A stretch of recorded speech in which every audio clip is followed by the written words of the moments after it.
नमस्कार दोस्तों, आपका स्वागत करता हूं इस YouTube channel SK coaching centre पर।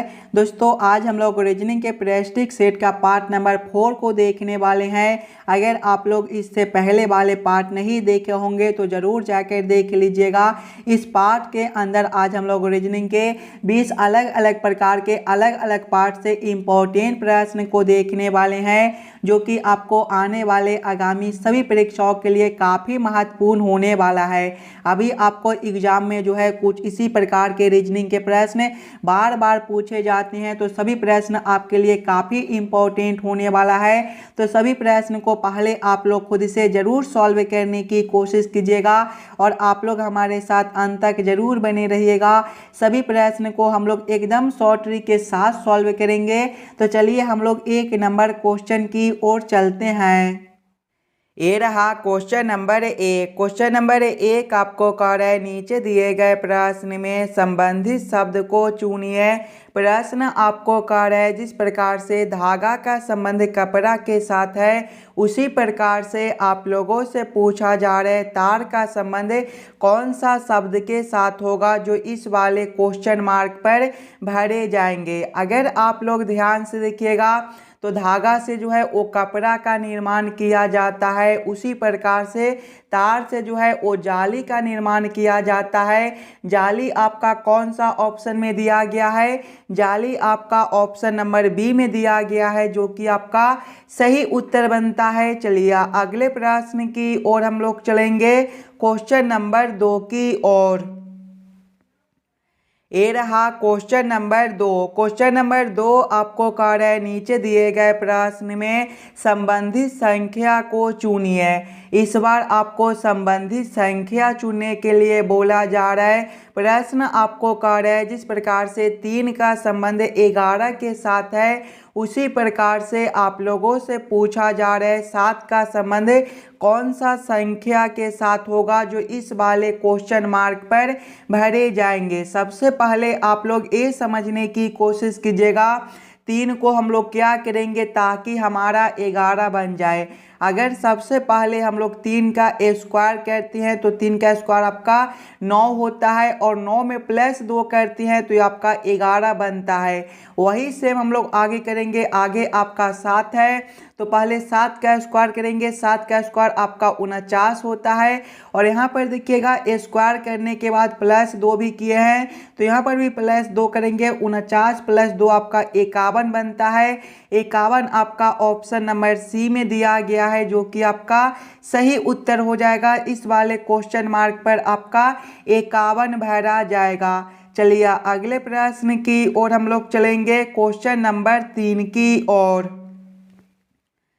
ये रहा क्वेश्चन नंबर 3। क्वेश्चन नंबर 3 आपको कह रहा है नीचे दिए गए प्रश्न में लुप्त संख्या ज्ञात करें। इस बार आपको मिसिंग नंबर से रिलेटेड प्रश्न दिया गया है। यहाँ पर आपका एक क्वेश्चन मार्क है। इस वाले क्वेश्चन मार्क पर आपका कौन सा संख्या भरा जाएगा ये आप लोगों से पूछ रहा है। जब भी आपको मिसिंग नंबर से रिलेटेड प्रश्न देखने को मिले तो सबसे पहले आप लोग क्वेश्चन के पैटर्न को समझने की कोशिश कीजिएगा। अगर आप लोग ध्यान से देखिएगा नीचे की ओर से तो देखिए बड़ा बड़ा संख्या दिया गया है, 81 है, 162 है और 189 दिया गया है। यानी कि ऐसे प्रश्न को पहले हम लोग इस वाले लाइन से सॉल्व करने की कोशिश करेंगे। अगर आप लोग इस वाले लाइन से प्रश्न को देखिएगा तो देखिए 3 से आपका 9 है, यहाँ पर गुना 3 है। आगे देखिएगा 9 से 27 है, गुना 3 है। आगे देखिएगा तो 27 से 81 है, गुना 3 है। उसी प्रकार से आगे देखिए 6 से आपका 18 है, गुना 3 है। 18 से आपका 54 है, गुना 3 है, और 54 से 162 है, गुना 3 है। उसी प्रकार से इस वाले लाइन में देखिएगा तो 7 से 21 है, आपका गुना 3 है, और सभी में देखिएगा गुना 3 गुना 3 गुना 3 गुना 3 गुना 3 गुना 3, यानी कि आगे भी हम लोग गुना 3 करेंगे। 21 गुना 3 आपका कौन सा संख्या बनेगा? 21 गुना 3 जो है वो आपका 63 हो जाएगा। आगे देखिएगा तो 63 से आपका 189 है, यहाँ पर भी आपका गुना 3 है। यानी कि इस वाले क्वेश्चन मार्क पर आपका 63 भरा जाएगा। 63 आपका ऑप्शन नंबर बी में दिया गया है, जो कि आपका सही उत्तर बनता है। चलिए अगले प्रश्न की ओर हम लोग चलेंगे, क्वेश्चन नंबर 4 की ओर। ये रहा क्वेश्चन नंबर 4। क्वेश्चन नंबर 4 जो है ये आपका वेन आरेख वेन डायग्राम से रिलेटेड प्रश्न है। यात्री रेलगाड़ी और बस का किस प्रकार से वेन आरेख वेन डायग्राम बनेगा, ये आप लोगों से पूछ रहा है। सबसे पहले आप लोग ये समझने की कोशिश कीजिएगा, यात्री रेलगाड़ी और बस में कौन शब्द किसके साथ संबंधित है, किसके अंदर हम लोग किसको रख सकते हैं। अगर आप लोग ध्यान से देखिएगा तो कुछ यात्री जो है वो आपके रेलगाड़ी से भी यात्रा करते हैं और कुछ यात्री जो है वो आपके बस से भी यात्रा करते हैं। यानी कि सबसे पहले हम लोग यात्री के लिए एक गोला बना लेंगे। कुछ यात्री जो है वो आपके रेलगाड़ी से यात्रा करते हैं, सभी यात्री आपके रेलगाड़ी से यात्रा नहीं करते हैं, यानी कि इसको हम लोग इस प्रकार से रखेंगे। और कुछ यात्री जो है वो आपके बस से भी यात्रा करते हैं और सभी यात्री आपके बस से भी यात्रा नहीं करते, यानी कि इसको भी हम लोग इस प्रकार से रखेंगे। इस प्रकार का वेन आरेख वेन डायग्राम आपका ऑप्शन नंबर डी में दिया गया है, जो कि आपका सही उत्तर बनता है। चलिए अगले प्रश्न की ओर हम लोग चलेंगे, क्वेश्चन नंबर 5 की ओर। ये रहा क्वेश्चन नंबर 5। क्वेश्चन नंबर 5 आपको कह रहे हैं, यदि 14L7A2 बराबर 49 तथा 18L4A2 बराबर 36 हो तो 15L5A3 बराबर क्वेश्चन मार्क, इस वाले क्वेश्चन मार्क पर आपका कौन सा संख्या भरा जाएगा, ये आप लोगों से पूछ रहा है। दोस्तों इस प्रकार के भी प्रश्न आपको एग्जाम में पूछे जाते हैं, तो पहले आप लोग खुद से ज़रूर सॉल्व करने की कोशिश कीजिएगा। जब भी आपको इस प्रकार के रीजनिंग के प्रश्न देखने को मिले तो सबसे पहले आप लोग यहाँ पर ये समझने की कोशिश कीजिएगा, 14, 7 और 2 से हम लोग 49 किस प्रकार से ला सकते हैं, 18, 4 और 2 से 36 किस प्रकार से ला सकते हैं। उसी प्रकार से हम लोग सोचेंगे 15, 5 और 3 से हमारा कौन सा संख्या बनेगा जो इस वाले क्वेश्चन मार्क पर भरे जाएंगे। देखिए यहाँ पर बीच में आपका किसी भी प्रकार का सिंबल दे दे, ए का दे दे, हज का दे दे, गुना का दे दे, भाग का दे दे, उससे हमें कोई मतलब नहीं है। बस हम लोगों को ये समझना है कि हम लोग 14, 7 और 2 से 49 किस प्रकार से ला सकते हैं। अगर हम लोग सबसे पहले पहला संख्या भागा करते हैं तीसरा संख्या, तो देखिएगा पहला संख्या 14 है, भागा करेंगे, तीसरा संख्या आपका 2 है, 14 भागा 2 जो है ये आपका 7 होता है, गुना करेंगे दूसरा संख्या आपका 7 है, 7 गुना 7 जो है ये आपका 49 होता है। देखिए 49 आपका यहाँ पर लिखा हुआ है, वही से हम लोग आगे करेंगे, पहला संख्या भागा करेंगे तीसरा संख्या, पहला संख्या 18 है, भागा करेंगे तीसरा संख्या 2 है, 18 भागा 2 जो है ये आपका 9 होता है, गुना करेंगे दूसरा संख्या आपका 4 है, 9 गुना 4 जो है ये आपका 36 होता है। देखिए 36 भी आपका यहाँ पर दिया गया है, यानी कि इस वाले प्रश्न को हम लोग इसी प्रकार से सॉल्व कर सकते हैं। तो वही से हम लोग आगे करेंगे, पहला संख्या भागा करेंगे तीसरा संख्या, पहला संख्या आपका 15 है, भागा करेंगे तीसरा संख्या आपका 3 है, 15 भागा 3 आपका 5 होता है, गुना करेंगे दूसरा संख्या 5 है, 5 गुना 5 जो है ये आपका 25 हो जाएगा। 25 आपका ऑप्शन नंबर ए में दिया गया है, जो कि आपका सही उत्तर बनता है। चलिए अगले प्रश्न की ओर हम लोग चलेंगे, क्वेश्चन नंबर 6 की ओर। ये रहा क्वेश्चन नंबर 6। क्वेश्चन नंबर 6 आपको कह रहा है, नीचे दिए गए श्रृंखला को पूरा करें। इस बार आपको श्रृंखला सीरीज से रिलेटेड प्रश्न दिया गया है, एक श्रृंखला सीरीज दिया हुआ है और यहाँ पर एक क्वेश्चन मार्क है।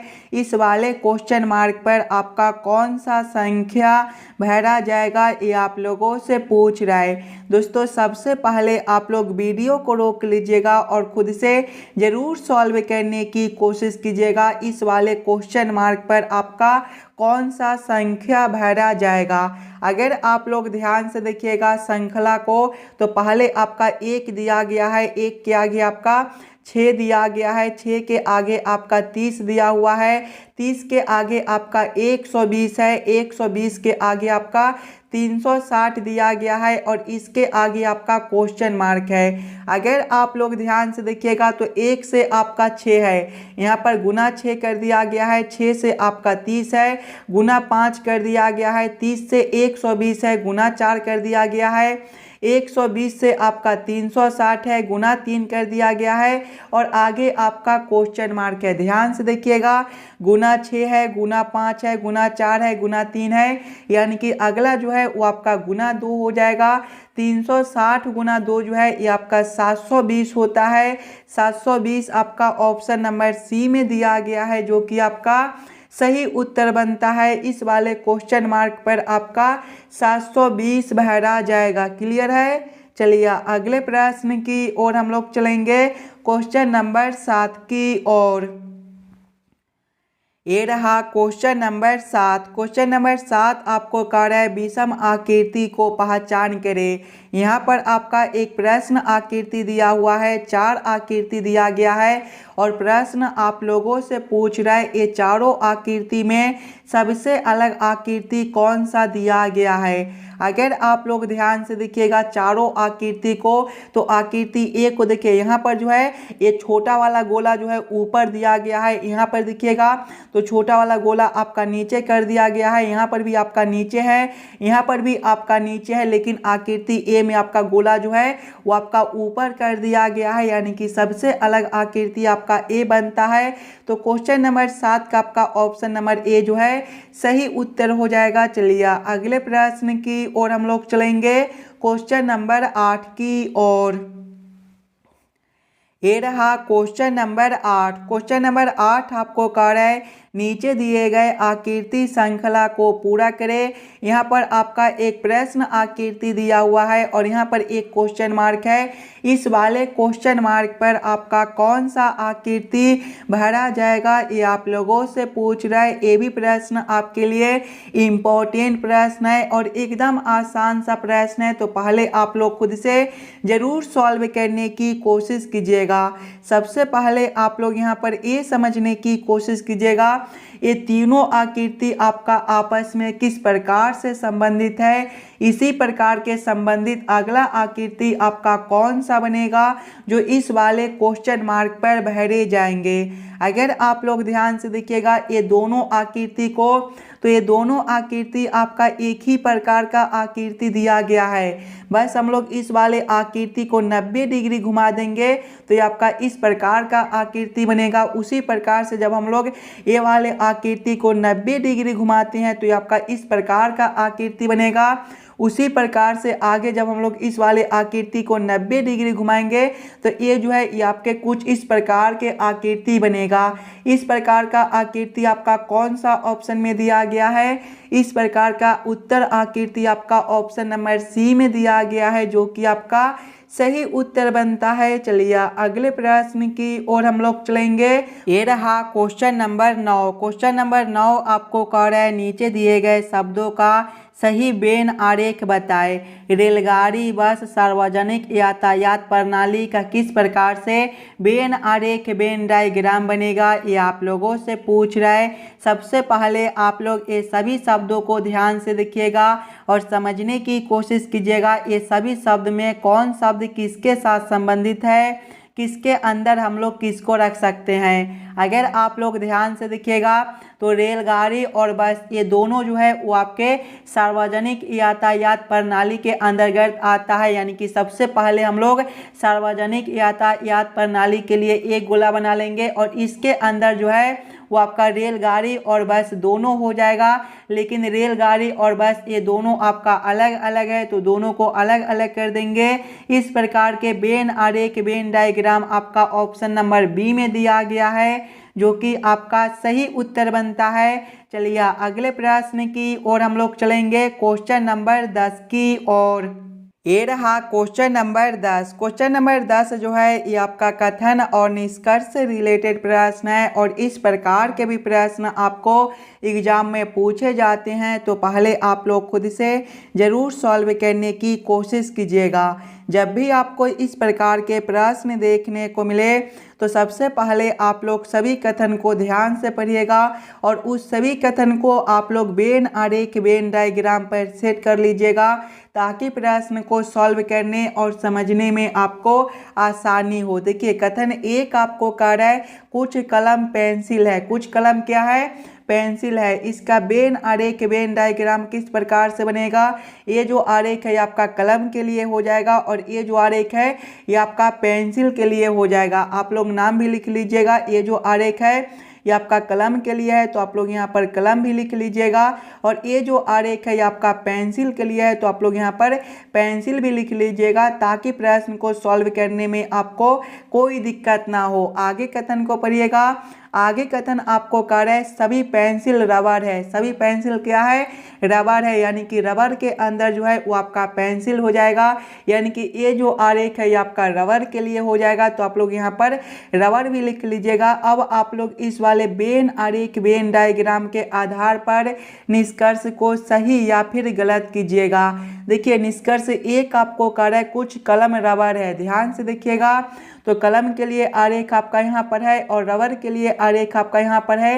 ये दोनों आरेख आपके आपस में कुछ जुड़े हुए हैं, यानी कि कुछ कलम जो है वो आपका रबर हो सकता है। ये निष्कर्ष आपका सही निकलता है। निष्कर्ष 2 को देखिएगा, कोई कलम रबर नहीं है। ये जो निष्कर्ष है ये आपका गलत हो जाएगा। देखिए कलम के लिए आरेख यहाँ पर है और रबर के लिए आरेख यहाँ पर है। ये दोनों आरेख आपके आपस में जुड़े हुए हैं, यानी कि कुछ कलम जो है वो आपका रबर हो सकता है, लेकिन यहाँ पर नहीं दिया गया है, यानी कि ये जो निष्कर्ष है ये आपका गलत बनता है।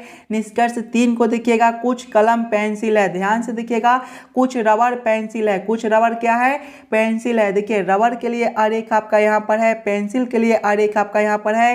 रबर के अंदर ही आपका पेंसिल दिया गया है, यानी कि कुछ रबर जो है वो आपका पेंसिल भी हो सकता है। ये भी निष्कर्ष आपका सही निकलता है। केवल निष्कर्ष 1 और 3 को कौन सा ऑप्शन में सही किया गया है, तो ऑप्शन नंबर सी में देखिएगा, केवल निष्कर्ष 1 तथा निष्कर्ष 3 सही है, यानी कि क्वेश्चन नंबर 10 का आपका ऑप्शन नंबर सी जो है सही उत्तर बनता है। दोस्तों अगर आपको किसी भी प्रश्न में कहीं पर भी कोई दिक्कत हो तो हमें ज़रूर कमेंट करके बतलाइएगा। चलिए अगले प्रश्न की ओर हम लोग चलेंगे, क्वेश्चन नंबर 11 की ओर। ये रहा क्वेश्चन नंबर 11। क्वेश्चन नंबर 11 आपको कह रहा है दी गई आकृति में कौन सा अंक विषैले कीट जो काले नहीं है को दर्शाता है। ये भी प्रश्न आपके लिए इम्पोर्टेंट प्रश्न है, और जब भी आपको इस प्रकार के प्रश्न देखने को मिले तो सबसे पहले आप लोग आकृति को समझने की कोशिश कीजिएगा। देखिए विषैले के लिए जो आपका आकृति बनता है वो आपका यहाँ से लेकर यहाँ तक दिया गया है। आगे देखिएगा तो काला के लिए आकृति बनता है, ये आपका यहाँ से लेकर यहाँ तक दिया गया है, और कीट के लिए जो आपका आकृति है वो आपका यहाँ से लेकर यहाँ तक दिया गया है। अब आप लोग प्रश्न को ध्यान से पढ़िएगा और समझने की कोशिश कीजिएगा। प्रश्न आप लोगों से क्या पूछ रहा है। देखिए प्रश्न आप लोगों से पूछ रहा है दी गई आकृति में कौन सा अंक विषैले कीट जो काले नहीं है को दर्शाता है, यानी कि विषैला कीट होना चाहिए लेकिन काला नहीं होना चाहिए,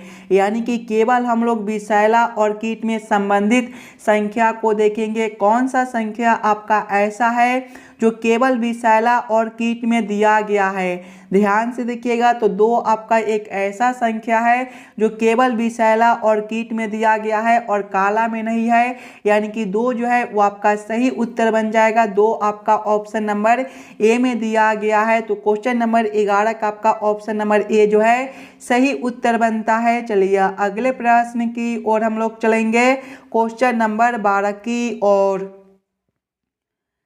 ये रहा क्वेश्चन नंबर 12। क्वेश्चन नंबर 12 आपको कह रहा है नीचे दिए गए प्रश्न में संबंधित अक्षरों को चुनिए। इस बार आपको संबंधित अक्षर चुनने के लिए बोला जा रहा है। प्रश्न आपको कह रहा है जिस प्रकार से EMIT का संबंध TIME के साथ है, उसी प्रकार से आप लोगों से पूछा जा रहा है EDIT का संबंध कौन सा अक्षर के साथ होगा। जो इस वाले क्वेश्चन मार्क पर भरे जाएंगे। सबसे पहले आप लोग यहाँ पर ये समझने की कोशिश कीजिएगा EMIT से आपका TIME किस प्रकार से लिखा हुआ है।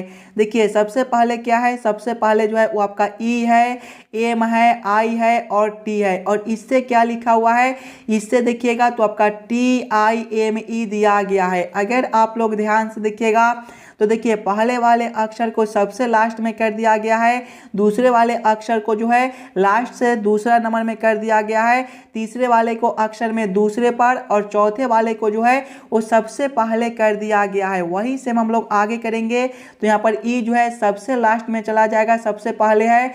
डी जो है ये आपका यहाँ पर हो जाएगा, आगे देखिएगा तो आई जो है ये आपका यहाँ पर हो जाएगा, और टी जो है ये आपका लास्ट में है तो सबसे पहले हो जाएगा। कौन सा ऑप्शन में आपका TIDE दिया गया है, ध्यान से देखिएगा तो TIDE आपका ऑप्शन नंबर बी में दिया गया है, जो कि आपका सही उत्तर बनता है। चलिए अगले प्रश्न की ओर हम लोग चलेंगे, क्वेश्चन नंबर 13 की ओर।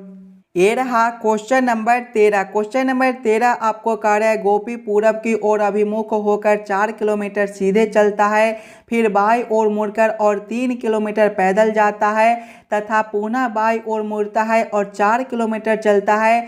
शुरू किए गए स्थान से वह अब कितनी दूरी पर है, ये आप लोगों से पूछ रहा है। जब भी आपको इस प्रकार के प्रश्न देखने को मिले दोस्तों, तो सबसे पहले आप लोग ये याद कर लीजिएगा, दिशा में जो है वो आपका पूरब ए वाला दिशा होता है, पश्चिम आपका ए वाला दिशा होता है, उत्तर आपका ऊपर की ओर होता है और दक्षिण आपका नीचे की ओर होता है। अब आप लोग प्रश्न को ध्यान से पढ़िएगा और समझने की कोशिश कीजिएगा। देखिए प्रश्न पहले आपको कह रहा है गोपी पूरब की ओर अभिमुख होकर 4 किलोमीटर सीधे चलता है, यानी कि गोपी जो है पहले पूरब की ओर सीधे 4 किलोमीटर चलता है। देखिए पूरब आपका ए वाला दिशा है, यानी कि गोपी पहले ए वाला दिशा में 4 किलोमीटर चलता है। आगे प्रश्न को पढ़िएगा, फिर बाई ओर मुड़कर और 3 किलोमीटर पैदल जाता है। जब यहाँ से वह बाई ओर मुड़ेगा तो इसका दिशा ए वाला हो जाएगा, यानी कि ए वाला दिशा में वह 3 किलोमीटर जाता है। आगे प्रश्न को पढ़िएगा, तथा पुनः बाई ओर मुड़कर 4 किलोमीटर चलता है। जब यहाँ से वह बाई ओर मुड़ेगा तो देखिएगा उसका दिशा जो है ए वाला हो जाएगा, यानी कि ए वाला दिशा में वह फिर से 4 किलोमीटर चलता है।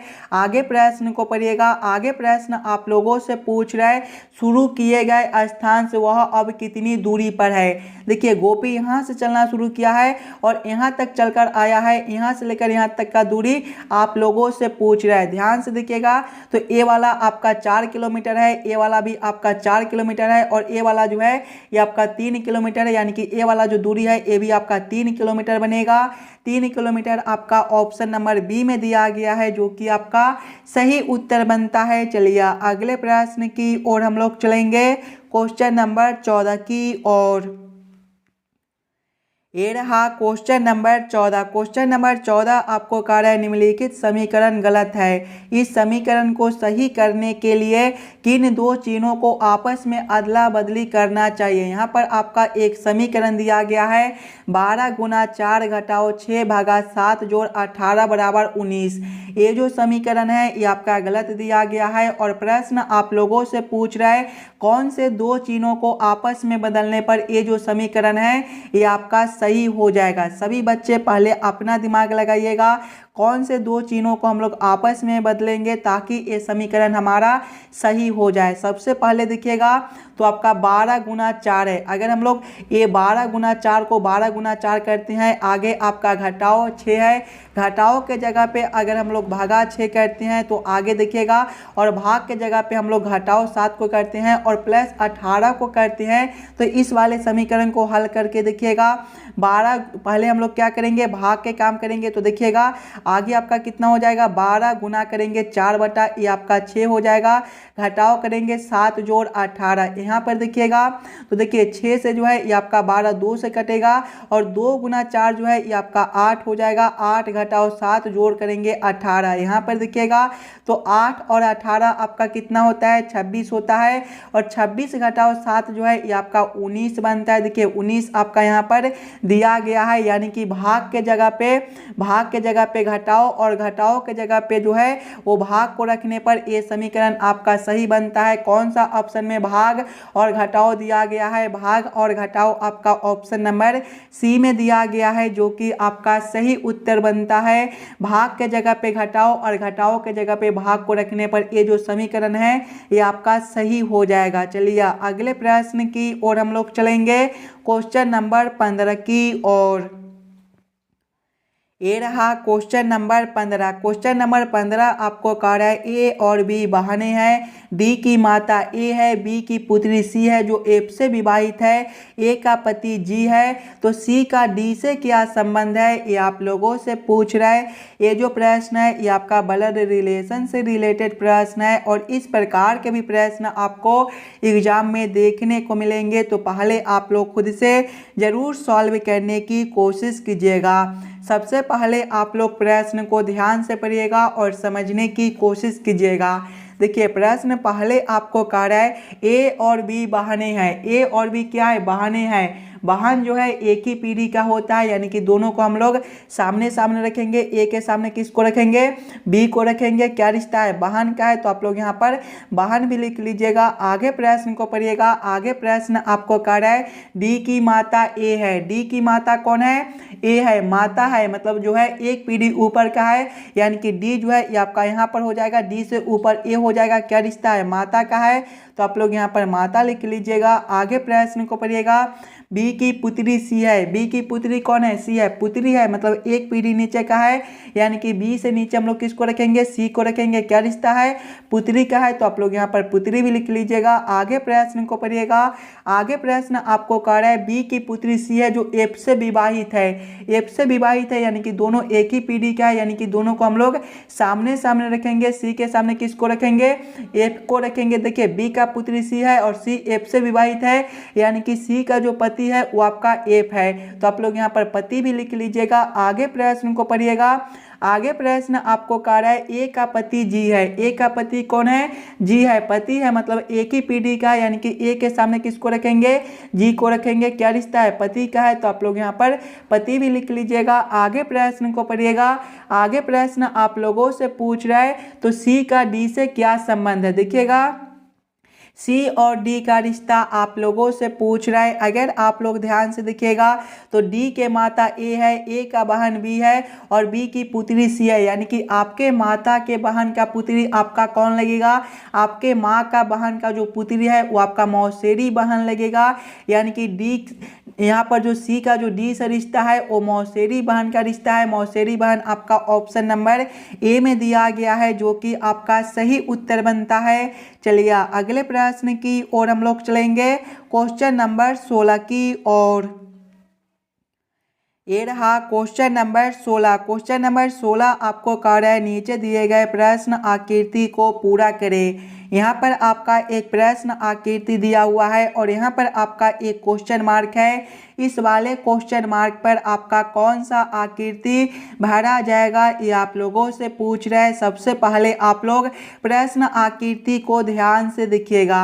अगर आप लोग ध्यान से देखिएगा तो देखिए सबसे पहले आपके इस प्रकार के सभी में एक एक लाइन दिया गया है। इसमें देखिएगा तो आपका दो दो लाइन कर दिया गया है। देखिएगा ध्यान से, तो इसमें आपके दो दो लाइन है और नीचे वाले में जो है वो आपके तीन तीन लाइन कर दिए गए हैं, यानी कि यहाँ पर भी आपके इस प्रकार के जो है वो तीन लाइन हो जाएंगे। उसके बाद देखिए इस प्रकार का एक लाइन है, यहाँ पर दो लाइन है और यहाँ पर जो है वो आपका तीन लाइन है। उसी प्रकार से आगे देखिएगा तो आपका एक लाइन है, दो लाइन है, तीन लाइन है, यानी कि यहाँ पर भी आपका एक लाइन है, दो लाइन है, तो आगे भी आपका यहाँ पर तीन लाइन हो जाएगा। देखिएगा कौन सा ऑप्शन में आपके तीन लाइन इस प्रकार के और तीन लाइन इस प्रकार का दिया गया है। ध्यान से देखिएगा ऑप्शन नंबर सी में तो आपका तीन लाइन इस प्रकार से और तीन लाइन इस प्रकार से दिया गया है, यानी कि क्वेश्चन नंबर 16 का आपका ऑप्शन नंबर सी जो है सही उत्तर हो जाएगा। उत्तर आकृति सी जो है इस वाले प्रश्न आकृति को पूरा कर देगा। चलिए अगले प्रश्न की ओर हम लोग चलेंगे, क्वेश्चन नंबर 17 की ओर। ये रहा क्वेश्चन नंबर 17। क्वेश्चन नंबर 17 आपको कह रहा है नीचे दिए गए अक्षर श्रृंखला को पूरा करें। इस बार आपको अक्षर श्रृंखला से रिलेटेड प्रश्न दिया गया है। एक अक्षर श्रृंखला दिया हुआ है और यहाँ पर एक क्वेश्चन मार्क है। इस वाले क्वेश्चन मार्क पर आपका कौन सा अक्षर भरा जाएगा, ये आप लोगों से पूछा जा रहा है। सबसे पहले आप लोग अक्षर श्रृंखला को ध्यान से देखिएगा।